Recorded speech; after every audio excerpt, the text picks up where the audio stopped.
kay Senator Bato. May idea kayo kung bakit hindi pa ito na-implement? I can only say it after it's said and done. May mga bagay ako hindi pwede sabihin.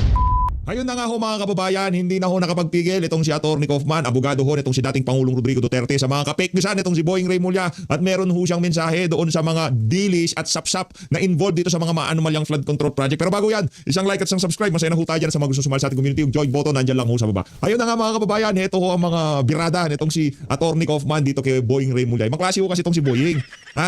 Sa sobrang pagiging bida-bida niya, ombudsman ho yan mga kababayan, hindi ordinaryong abogado yan. Hindi ho yan ika nga yung mga abogado ng mga di umanong biktima ng war on drugs dating Pangulo. Hindi ho.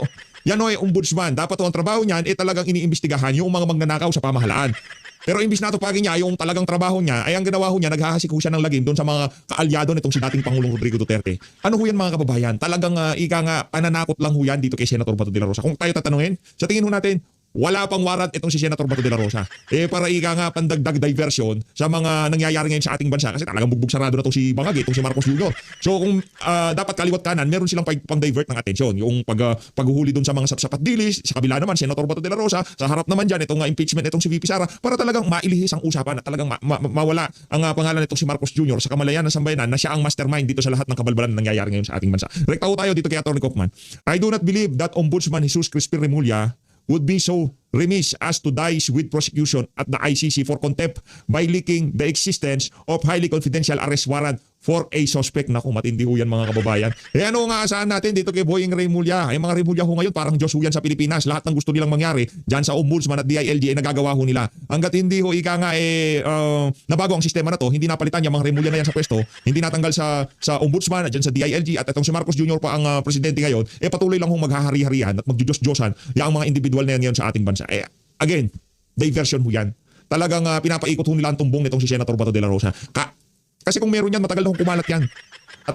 At karamihan ng mga ika nga malalaking tao, alam na yan. Si Boying Remulla at itong si John Vic Remulla lang may alam . Si John Vic nga nung una, wala siyang alam dyan sa arrest warrant . Si Boying Remulla lang ang nagsabi. Kasi malamang sa malamang napag-utusan siya ng Malacanang, gawa ka ng malaking issue dyan na pwedeng pag-usapan. Mailihis yan sa flood control ang usapan. Kasi papunta na sa Malacanang. Sinibak na yan si Bersamin. Sinibak na yung si Pangandaman. Di ba? Napakarami ng nasibak. Ang hinihintay na lang ho nating masibak dito, si Marcos Jr. Di ba? Sino magsisibak sa kanya? Yung impeachment court. Diba? Hintay lang ho natin, mali natin na biglang magbago ang pihit ng tadhana dyan sa House of Representatives. Kasi, tignan nyo mga kababayan, itong trilyon na korupsyon na nangyari sa mga nakalipas na taon, buwan, linggo, tila bagang pinagkikibit-balikat lang ho nitong mga congressman na to. Mas mauuna pa ho ata nilang sampahan ng impeachment itong si Vice President Sara Duterte dito kay Marcos Jr. na kung saan siya ang tinuturong mastermind dito sa napakalaking kabalbalan na to. Yun pa lang hong pagpirma niya dito sa 2025 budget, pwede na hong grounds for impeachment yun. Betrayal of public trust. Nakakatawa. Di ba? Wala na yung tipong 4,000 pages binasa mo tapos pinirmahan mo pa. Mawawala ng tiwala sa bayan ng Pilipino sa iyo tapos yung pinirmahan mo ng mga dokumento na yun ang pinanggalingan na sandamukal na kakurakutan sa ating bansa. Dahil dyan, umpisa na ho natin itong si Boying Remulla. May referral na naman ang sa Ombudsman, nakakasukay yung 10 individuals at si Senator Bong Revilla also pinaka-investigahan yung mga informer current senators na ginabuhan ng Ombudsman. Ginagawa na namin yan. Bago natin yung ICI, meron na kaming teams na gumagalaw. Pero malaking tulong yung kanilang pagbigay sa amin ng information at yung kanilang affirmation na tama ginagawa namin. So, tuloy-tuloy po yan. Everybody mentioned by them is already under investigation now. Ganun? Wala na yung ICI, kayo na lang mag-i-investigate. Kasi sa uling pagkakaalam natin, maging ang ombudsman, talagang ibinibida ho nila ICI. Ngayon ho, ang ombudsman, sila na ho nagsasabi na sila na nag-iimbestiga ngayon. Sila na sasalansan. Dahil nga naman, wala na si Babe Singson. Umalis na itong wala na rin niya si Benjamin Magalong. Actually, hindi ganoong kalaking dagok dyan sa ICI yung pag-alis ni Magalong. Ito talagang kay Singson. At bali-balita ho natin, yung ilang mga commissioner dyan, mag-aalisan na rin daw ho. Di umano. Matagal na daw ho yung 2 buwan dito sa commission na to. Hindi pa talaga sila nag-umpisa, natatapos na. Hindi pa nga naumpisa ng totoong investigasyon dito sa mga maanumalyang flood control project na to. Ika nga yung binuo ni Marcos Jr. unti-unti na gumuguho. Saka yung Blue Ribbon Committee. Nangyari dito kay Pinky? Wala na ho silang dahilan dito mga kababayan na guys, budget. Hindi. Diba? Ito, importante ito Bakit hindi pa nila tinatalakay ngayon dyan sa Senado? Isa lang ho ibig sabihin yan. Talagang pinagtatakpan ng ibang mga senador, itong si Marcos Jr. Kasi kahit paano nila pihitin, paikot-ikutin itong usapin na to, kaugnay dito sa mga maanumalyang flood control, aakit tayo dyan sa Malacanang. Kaya pag ganito po ba, magkarating po ba yung Ombudsman ng departure order habang ang doing investigation? Ang basta government officials, I decided that the foreign travel restrictions can hold. Kasi nga, may travel authority dapat ibigay sa lahat ng people in government kung gusto nila umalis. So, but we will also ask for that basta naka-PI na. Basta kahit wala pang kaso sa korte, kung naka-PI na, we can ask for a preliminary hold departure order. Regarding naman po kay Sara Diskaya, pinapakasuhan siya or nasampahan na siya ng kaso kahapon. May update po ba sa whereabouts? Ano yan, under surveillance na siya. So, we will know. Ano na Under surveillance, pambihira talaga, oh. Ano to ang problema ko kasi dito, kaya itong mga ako gusto nating mahuli lahat yan. Mula doon sa mga sapsap at delays, gusto ko nating makulong yan. Pero wag naman sanang matapos hanggang doon lang. Ang problema ko kasi dito sa gustong mangyari nitong mga siraulo na to, talagang yung publicity, yung atensyon ng media, ibinubuhuso nila dito sa mga sapsap at delays. Pero doon sa mastermind, kasi yung video daw ni Saldico, AI, sa susunod na video na siguro natin sasalansanin yung video nitong si Boying Remulla, sa interview niya dito kay Karen Davila, na kung sinasabi niya, yung daw video ni Saldico, AI. Ayan, Ay. we started doing that even before this happened. So, under surveillance siya. Clarification lang, Ombudsman, may na-mention po na parang 2 months na lang daw po yung ICI. Can you Hindi expand? naman yan, ano lang yan, sinasabi ko lang yan. Kasi, kung tinatanong sa akin kung, basta I don't know the context of which it was asked, no? Pero sabi ko nga, we're sinking into the job very well. And probably, there may be no need anymore later on in 2 months' time. Baka kaya na namin gawin lahat. Kasi sa ngayon, malaking tulong pa sila di ba? Pero in 2 months' time, baka kaya na namin. Yun ang sinasabi ko. In terms of big fishes pa na pwedeng makulong before the end of the year. Hindi, basta ito proseso to. No definite deadlines given. But I can assure you, the process is being followed. So that, The process is being followed. Anak ng toko, nagsalita na si Saldico. Sa bagay, nag-appoint nga pala sa iyo, Presidente, paano mo siya hahabulin, paano mo siya iimbestigahan? Si Marcos Jr. ang nagpumilit na makapasok ka dyan sa ombudsman. Hindi nga pala maaari yun, sorry. Hanggang kay mastermind dito, Saldico, tapos ang usapan. Kahit yan si Martin Romualdez, kung yung mamalang ngayon ang mapagbibigyan, absuelto ho yan si Martin Romualdez. Yan ho ang sigurado natin dyan. Kaya tayo ho hindi umaasa na makakamtan natin ng hustisya sa mga nangyayari na to sa ating bansa. Mantangin sabihin na mismo ng ombudsman, hindi pa nag-imbestiga. Akala mo IT expert kasi AI daw yung video ni Saldico. Pagka nga naman tinamaan ka ng mga adik ko. we respect people's rights. And we do not, kasi ang pinaka-problema dyan, mamadali ka. We respect people's right. Bring to competent judicial authority. Ginawa nyo. Respeto yung karapatan dati, Digong. Raulo ka pala Maka-violate ng rights. Baka mapurnada pa. So we're very careful about the process. Sir, may pala kulang po yung kay Kuya. Since sa second week na po ng December, are we still on the same track po doon sa sinabi ng DPWH na this December, out rin po ng 60 individuals involved sa naman yung... Marami pa rin magkakaroon ng warrant this December. Marami yan. The next 2 weeks, maraming kaso ipa-file. The next 10 days, maraming kaso ipa-file. Hindi ko lang naman manage yung mga yan kasi I have other things to worry about sa trabaho ko. But all the teams are doing the job. Yung aming prosecution, yung special prosecutor namin is doing its job. The office of the special prosecutor. Sir, may plan din daw po ang ombudsman na investigahan si Design DOJ yung securities. Kasama na yan. Kasi maraming crowdsource information dyan. Kaya nirefer ko na yan yung Thursday pa. Thursday actually, when the article came out, sensitive kami dyan. So inasal na namin kagad yan. May in-endorse din po yung DOJ na 3 cases sa ombudsman. Yes. Also, in violation of Article 39. Sino po yung mga tao involved dito, sir? Hindi ako sigurado on that particular matter. Pero malamang yan, ibabalik ko rin sa kanila yan for preliminary investigation. Kasi nga, dapat yan, all government resources should go to the investigating and charging those who have to be charged. Sir, reaction na lang po, since based sa WR Numeric Survey, 11% lang daw po yung mga tao na confident na makakagawa ng patas na investigation ng ombudsman. Yung 11%. Baka yung angka ni Remulla yun. O 11% lang daw. Anong tawa? Ibig sabihin, kahit na ano yung confidence level mo dyan sa pagsasalita mo pagka ini-interview ka, hindi binibili ng ating mga kababayan. Kung anong kulay ng damit mo, yun ang kulay ng budhi mo Napaka-itim, Brad. Yan, kailangan lang ma-educate pa ang taong bayan. Kung i-educate natin na si Marcos Jr. ay inosente. Siya ang pumirma ng budget tapos siya walang kinalaman. Di ba? Siya ang sinabihan na dinideliveran ng bulto-bultong pera. Hindi magagawa ni Saldico yun. Hindi niya kayang gawin yun. Ako nang nagsasabi sa inyo. Hindi magagawa ni Saldico yung mga ibinibintang sa kanya na siya lang mag-isa. Hindi siya tutulungan ni Martin Romualdez. Hindi siya tutulungan nitong si Marcos Jr. Di ba? Hindi siya inutusan ng dalawang individual na napaka-imposible ng mga kababayan. Dito. It's the ombudsman is a new idea to many people. Kaya dapat maintindihan lang nila. No, hindi nyo idea ang ombudsman sa maraming mga tao. Matagal nang alam ng taong bayan na ang ombudsman dapat hindi partisan. Ang ombudsman hindi dapat politiko. Pero dahil naging politiko ang ombudsman, nawala ng tiwala ang tao ng sambayan ng Pilipino. Diyan sa pwesto na yan na kung saan dapat sana pumuprotekta sa interes ng sambayan ng Pilipino. Pero ngayong mga panahon na to, isa lang ang pinoprotektahan mo, Brad. Si Marcos Jr. lang. Sa totoo lang huwag kang magalit. Kasi kahit sino naman sumalansan dito sa issue na to, isa lang, nga talagang kitang-kita ang pagtatakip mo sa administrasyon nitong si Marcos Jr. Hindi ka naman kasi namin masisi. Sa totoo lang, di naman ako galit dyan sa ginagawa mo na yan. Kasi nga naman, ikaw nga meron yung kinakaharap na kaso sa mismong ahensya gusto mong pasukan, nakapasok ka dyan Anong ginawa? Talaga minaniubra nila lahat ng rules, lahat ng mga criteria para makapasok ang isang Boying Remulla dyan sa ombudsman, di ba? Why the office exists at kung ano ang gagawin nito. Ano yan, in due time yan, may nagaan ng taong bayan. Follow up na kila Diskaya, Ombudsman. Andito man sila. Hindi ko naman sila nakakaalis. Si Curly is still in detention sa Senate. Si Farah is in Pasig. So, ano natin yan? Pinapa-surveillance na natin. Another, ibang topic naman. This Pinapa-surveillance, alam na yung lugar. Pinapa-surveillance, nakakontem sa Senado. Pambira ka talaga, Boying. Ibang level ka. Yung para magtunog credible, magtunog talagang siya. Sa bagay, no? Talaga kayo naman talaga eh. Ano ba? Sino ba? Kayo siga kayo lahat eh. ICC, warrant of arrest kay Senator Bato. May idea kayo kung bakit hindi pa ito na-implement? I can only say it after it's said and done. Yung mga bagay ko hindi pwede sabihin. Okay. Narinig niyo ba yun? Meron daw siya mga bagay na hindi pwedeng sabihin. Huwag nyo nang itanong kasi hindi niya rin sasabihin kasi wala noon. Ano yung mga bagay na hindi niya pwedeng sabihin? Eh yan ang naratibo ng Malacanang. Kailangan mailis ang usapan. Mula sa mga anomal yung flood control na kinakaladkad ang pangalan ng presidente, papunta dito kay Senator Bato de la Rosa na nanahimik na kaysa meron daw warrant. Eh maging yung abogado nitong si dating Pangulong Rodrigo Duterte, eh sinoplak ho siya. Pero meron, sir. Meron. Meron yung mga bagay ko hindi pwede sabihin. Yun lang, I can limit myself to that. Eh, ito tanong, pakukulong ba si Boying Remulla pagka natapos ng termino nitong si Marcos Jr.? Meron. Meron chance ha? Meron.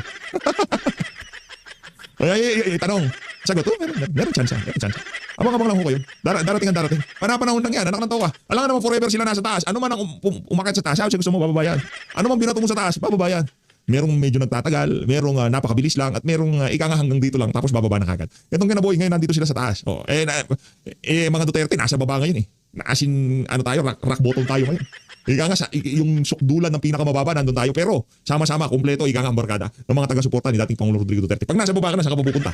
Wala na baba na yun, Brad, wala na yun. Ika nga, sukdulan na yun, wala ka nang ibang pupuntahan doon. Ano, mag-uukay ka pa para ibababa mo sa rin? Hindi. Pag nasa baba ka na, wala ka nang ibang pupuntahan kundi pataas. Kaya abang-abang lang kayo. Naririnig ko nang gumagana yung makina nito si Vice President Sara Duterte. Magte-2027 na. 2 taon na lang, tapos nang maliligayang araw nyo dyan. Ano nyo? Andito pa naman yata. He's supposed to be in Pampanga. Is he also under surveillance currently? Or We're chasing his whereabouts once in a while. But that's next time. Okay? Sen ba to? Ingat ka. Yung mga masasamang loob, yung mga masasamang pag-iisip sa gobyerno na to, kayo hong inaatupag imbis na alamin ang whereabouts noong mali-mali ang pera, bawiin yung mga diniliver na pera, hinahanap po nila itong si Senator Bato de la Rosa. Dahil dyan, re-recta ko tayo dito kay Manong Ted Filon. Ibang klase talaga. Manong Ted. Part po no ng desisyon kung sabi dito, Filipinos demand better because they are owed better. Much more and far better than what has been delivered, than what we had to make do, than what we had to endure for years. Sabi nga dito, no more. Enough is enough. May ganon. Basahin mo, baby girl. Yes, universal healthcare may be a dream to most Filipinos for now, but to us, to the government, the leaders, the legislators, and most especially to PhilHealth, it is a mandate. It is a duty. It is a mission, one that leaves no room for discretion, one that cannot be easily trifled with, one that cannot be relegated or switched or exchanged for a different project under the guise of urgency, under the ruse that these projects redound to the health of the people. What use are the roads and the bridges, the infrastructure and the social programs and any other project for that matter when the people meant to enjoy them are sick and dying? No, our people have waited long enough, suffered long enough, and hoped long enough. No more excuses, no more misdirection of funds and of priorities. The court will not sit idly by, not when the people look and cry to us for help, not when the Constitution charges us to be the singular, indomitable decision. Bastion of our people's rights, this court will not be deaf to the pleas of our people. We will not be blind to their plight, and we certainly will not be callous to their agony. We stand not merely to endure, but to flourish. In every heartbeat, we summon resilience. But we do not romanticize resilience while ignoring the problems that compel us to be resilient. In every breath, we inhale possibility. We reject stagnation. We embrace momentum. With health in our bodies and clarity in our minds, we rise undaunted and unbroken. Now is the time to act, not later, not in the next 10 years, now. Ganda? Ganda, naiintindihan mo ba? Hindi, pakita Tagalog. Pero ang dalawa? Inusay? Oo. Kung niyo pong maaalala, nahirapan naman talaga dito si former Solgen Bernardo Guevara no? Sa kanyang pagdidepensa po dito sa naging una sa galaw po at desisyon na ito ng mga kagalang-galang ng mga miyembro po ng dalawang kapulungan ng Kongreso at naging ng Finance Department, DBM at ng Malacanang. Opo, kasi nga kitang-kita mo na doon po sa oral arguments at na siya po ay tinatanong ng mga kagalang-galang ng mga maestrado. Para bagang no choice siya siguro at that time. Pero mamaya, pag-uusapan natin itong sinasabi ng Presidential Communications Office no, na ito daw po pag-aaralan pa daw ng Solgen para po sa sinasabing motion for reconsideration. Mamaya, tutunghayan po natin yung issue niyan. Ito kasi sinasabi ho ng mga ng ponente, naaamin mo pa ang mga tulay na yan o mga kalsadang yan kung may sakit at naghihingalo na ang inyong mga mamamayan. Kasi Doon naman si Manong Ted, paano dadaan yung yung ambulansya kung walang tulay at saka kalsada? Ano ba Manong Ted? Hindi mo ba narinig yung sinabi nitong si Auntie Claire? Kinuha yung pera para sa mga infrastruktura panggawa ng tulay at kalsada. Kaya talaga oo. po, if you recall, sa pilit nilang pagtutuwid sa isang baluktot na katwiran para ho bigyan po ng sustansya at rason yung paggamit sa pera ng PhilHealth para ipatayo ang isang tulay na may pondo na naman na nanggagaling sa utang natin sa South Korea. Yeah. At ang doon ang ikinakatwiran daw ay pakikinabangan po ang tulay na ito para ihatid yung mga pasyente sa mga ospital. Naalala ko na naman si Auntie Claire. Ibang Hindi na masyado na naman, ano yun? Di ba, pilipit na gusto ho nilang ituwid? Insulto eh. Kaya nga din po, sabi nga ng Supreme Court dito sa kanila pong decision, ano? Oo, na enough is enough. Oh, no more enough is enough. Why must Filipinos be forced to lie content with a dream when the law, nay, the Constitution itself commands this dream to reality? Alright, sa Ligang Batas Plus, yung pong mga provision mismo ng batas mga kapatid kung saan ba dapat inilalaan ang pondo. Para bagang kontrata lang. Para bagang contractual obligation lang. Na kailangan matupad. Na kailangan sundin. So, ang kontrata ng gobyerno sa bayan sa pamamagitan po ng konstitusyon at kaukulang mga Republic Act. Kung ating maaalala mga kapatid, ano ba mga batas ang pinanggagalingan po ng dagdag na tulong para po sa pagpopondo sa Philippine Health Insurance Corporation? Anong mga batas po ito? Ito pong batas na nagpapataw ng karagdagang buwis para po sa mga matatamis na pagkain at inumin. Klarong-klaro po dito, ilang porsyento ang dapat na inilalaan sa PhilHealth. Ano pa? Ito pong pagdadagdag. Ngayon, di ba, napakamahal na po mga kapatid ng alak. Dahil nga din po, ito po ay excise tax on alcohol products. Ito po yung sinasabing sin tax law. Yung At yan din po, klarong-klaro, kung ilang porsyento doon po sa matatamis na inumin na produkto, 80%. Sa alcohol products, 80%. Sa tobacco products, ganun din po. Klarong-klaro din po kung magkano ang dapat na inilalaan para po sa PhilHealth over and above sa subsidiya pa ng gobyerno. Nakalaan na ho mga kapatid mismo sa provision ng batas kung saan mo dapat dalhin yung pera. Ang ginawa nila, ginamit ito para ponduhan yung mga proyekto na ninanakaw ng karamihan sa mga mandarambong sa gobyerno. Andiyan na ba siya? Kasi kung hindi, sasabihin ko na to. Sige na, ituloy mo. Kasi Para maintindihan ninyo. mas napakinig sila na sabi mo magnanakaw sa gobyerno. Ituloy mo. Ha? O habang papasok pa lang ang kakausapin natin. Yung pong mga manggagawa at mga professional, mga kapatid, na nasa nagbibigay po ng serbisyong medikal, serbisyong pangkalusugan sa mga Pilipino.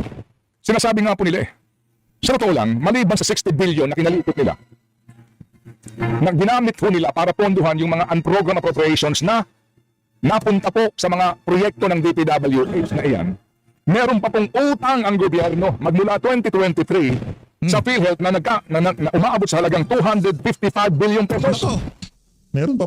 Anak ng Tokoy, ibang klase. At ngayon nga pong 2026, sa pagkikwenta po nila, ang dapat na appropriations ng gobyerno ay 147 billion sa pambansang budget for PhilHealth kasi ito po yung sinasabi na projection sa nakukuhang buwis dito po sa ipinasa ng Kongreso ng mga panukalang batas na ito na nagpapataw ng malalaki pong bayarin sa buwis sa sinasabing sin products at maging matamis na inumin at pagkain. Laging ikinakatwiran nila para sa kalusugan ng Pilipino na hindi po naman nangyari sa kagagawan ng mga taong ito. Pinagalit si Chacha lunes na lunes eh. Naalala ko tuloy, yung lumabas pa lang yung kautusan at yung paulit-ulit mong sinasabi dito na unconstitutional yung gagawin nila. At ang dami rin nagsasabi na hindi nga nila dapat gawin, pero tinuloy pa rin naman nila. Tapos ito tayo So, ngayon. mamaya natin po tutuhayan Nako. yung official statement po ng mga may pakana nito. Yun ang- Kanya-kanya ho sila ngayong Poncio Pilato. Oo, Andiyan ba just siya? ng kamay. Wala pa rin. Baka naghugas din ng kamay. Oo. Hindi. Baka naghihinamos. Sino ba yan? Ganun talaga sa panahon ito. Lalo nitong weekend, paglabas ng desisyon, dumami ang naghugas kamay. Hindi ba? At saka may mga, Yung mga tipong sinusunod lang namin kung ano nasa saad sa konstitusyon, mga ganyan. At saka matindi pa dito, naglabas ng statement na mag-ibabalik ng Pangulo yung susundin ng kautusan, pero kanino rin naman galing yung pera. Hindi sa atin din. hindi. Sino pumirma mga kapatid? Sino daw ho pumirma nito? Na para bang hindi nila gawa ito. Oo. At sila din ang susolusyon dito. Okay, ito mga kapatid. Ang pinag-uusapan natin dito ay 2024 budget. Tama? Yan. Yes. Binuo ang naturang budget noong pong 2023. Tama? Tama! Yes, sir. Yes, ma'am. Opo. 2023 BICAM. 2023 Congress. 19th Congress po iyan. Alright. Sino ho ang Finance Committee at that time in the Senate? Yan. Sani Angara. Angara. Sino po ang Committee on Appropriations Chairman that time in the lower house? Dako! Abay di Dako. Saldi ko. Basaldi mo. Saldi niyong lahat. Okay. Sino po that time ang Finance Secretary? Daho. The Benjokno. Uy. Sino po ang Budget Secretary? Daho. The Amena Pangandaran. Guys, may budget na tayo, guys. Oo. Sino po that time si Ralph Recto? Daho. Napirma the BICAM report. Ralph Recto bilang miyembro po ng BICAM as member of Congress during the 19th Congress in the lower house. Sino-sino po pumirma sa BICAM report na ito? Pero ang tanong, Mahaba. sinong pumirma ng final budget? Correct ka dyan. Sige, Sino pumirma ng final Opo. budget? Mamaya po. Sige, ito ho ngayon mga kapatid. Ang isa po sa mga nagsikap, ang dami po itong grupong ito, no? Natulong-tulong po sa laban na ito. Si former Bayan Muna Representative and Attorney Mary Colmenares. Good morning, Sir Mary. Good morning. Ni Recall Minares pa lang i-interview nitong si Manong Ted Pailon dito sa video na to. Ay, na nga, dito na unahan tatapusin ang ating reaction video na ilatag na rin naman itong si Manong Ted. Ang kanyang mga napunto de vista habang hinihintay niya itong si Col Minares. Gusto rin na tatakbo ba senador ulit yan? Anak ng Pedro Garapaz. Alam niyo na kung gagawin pagka tumakbo yan. Sino pipiliin niyo? Atty. Rowena Gonzalo o itong si Col Minares? Sigurado, dapat yan itong si Atty. Rowena Gonzalo. Alala ko na naman yung interview itong si Llamas. Pambira, abangan niyo yung video natin na kung saan tinanong siya kung gaano sila ka-close nitong si Risa. Maraming salamat po mga kababayan. Mahal natin Pilipinas.